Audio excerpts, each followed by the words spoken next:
They say that some things are worth repeating, and I certainly feel like that some of these facts definitely are.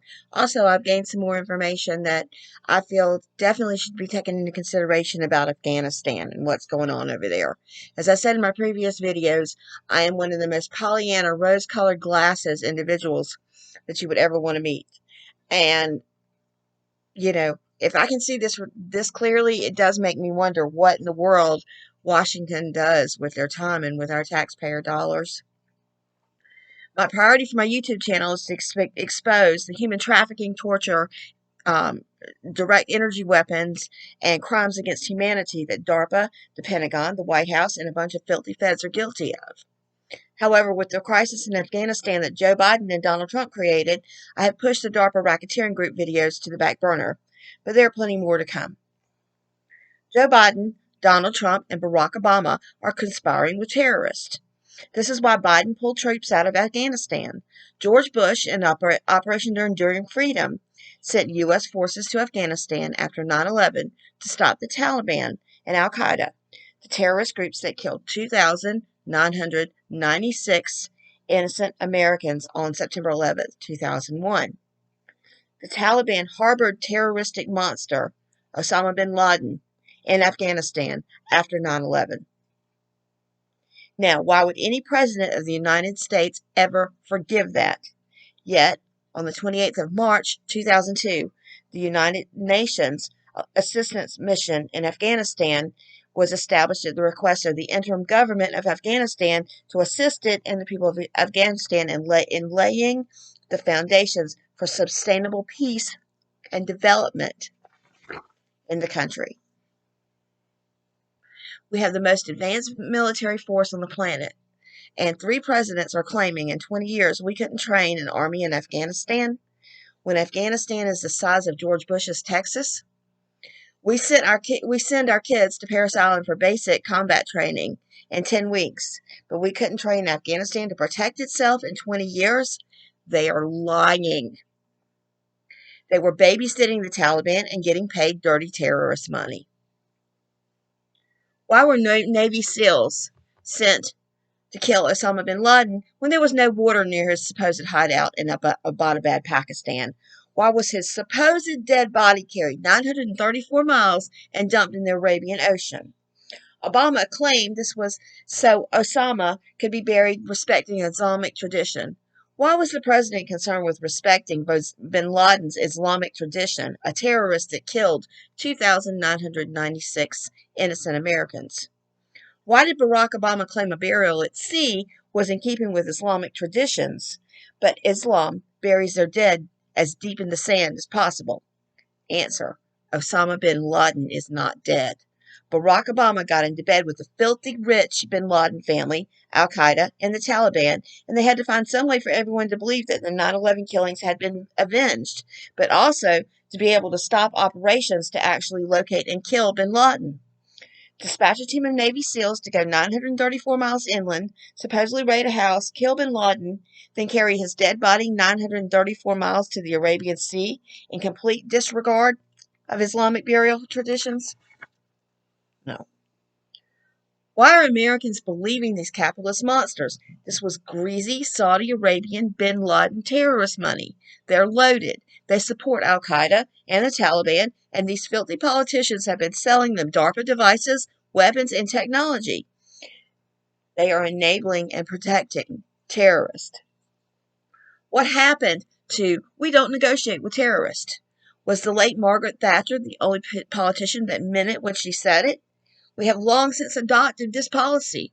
Yet, on June 18th, 2013, U.S. President Barack Obama formally announced the beginning of negotiations with the Taliban.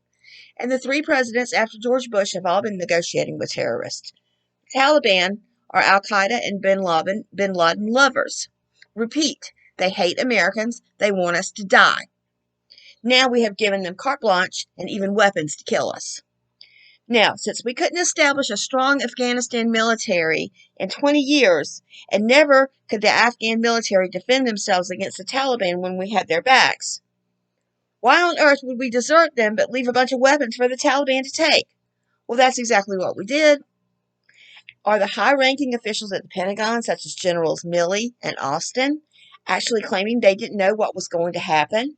Well, it took a total of 10 days for exactly this to occur. Hey, if Milley and Austin were too busy to weigh in on the outcome of such a thing, why didn't they consult with me, Pollyanna? I'd have told them what was going to happen, and anybody with any good common sense would have known exactly what was going to happen. Since Operation Enduring Freedom started, we have lost 3,000 American troops and 20,000 have been hurt. We have also wasted $3 trillion of our hard-earned tax dollars. Ever since George Bush Jr. left office, the Taliban and others have been paying the next 3 presidents to quietly look the other way, while the Taliban quietly produces 83% of the world's opium and heroin. Not only has this made the Taliban and U.S. presidents filthy rich, but this has fueled the opiate crisis in our country.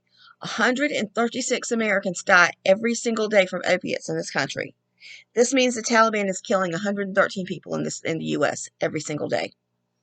Annually, opiate production in Afghanistan, controlled by the Taliban, is killing 41,235 victims in the opiate crisis in the United States.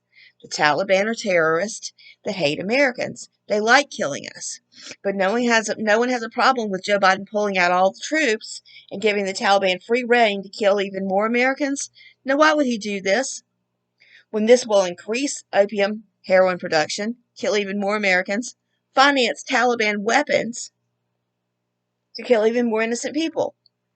Well, the Taliban are now holding all the cards. The truth comes out about the Osama bin Laden execution dog and pony show, and Barack Obama gets a treason rap. Joe Biden was Obama's vice president, and he never approved of the war in Afghanistan or of going after and killing Osama bin Laden.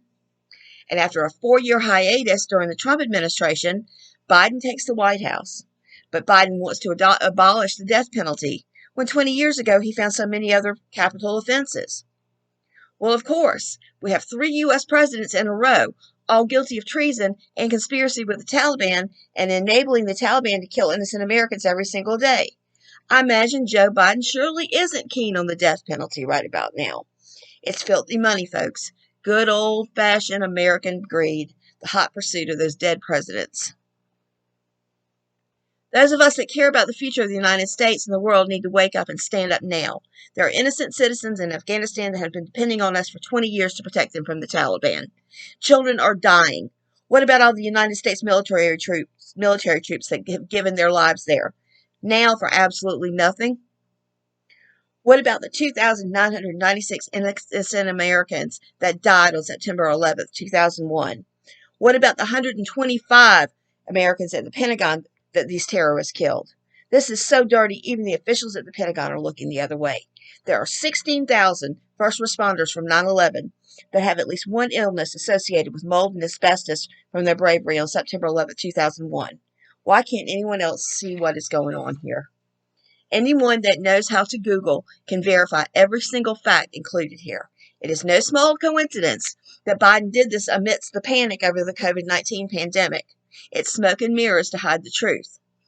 Treason is defined as aiding and comforting enemies of the United States.